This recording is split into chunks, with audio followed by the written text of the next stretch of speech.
ముఖ్యమంత్రి స్పందించలేదు. గవర్నమెంట్ కూడా కనీసం ఏం అనౌన్స్ లేదు.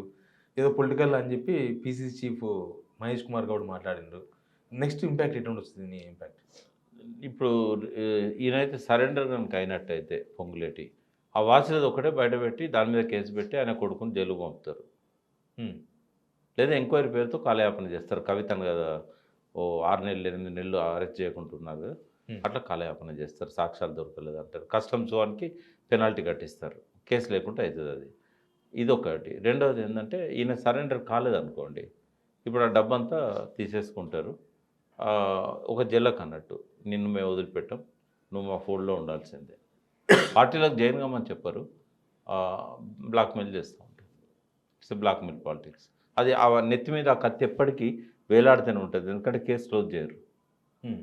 కేస్ క్లోజ్ చేయకుండా పొంగులేటిని తన వైపు లాక్కోవడానికి ఆ ఎఫర్ట్స్ కంటిన్యూ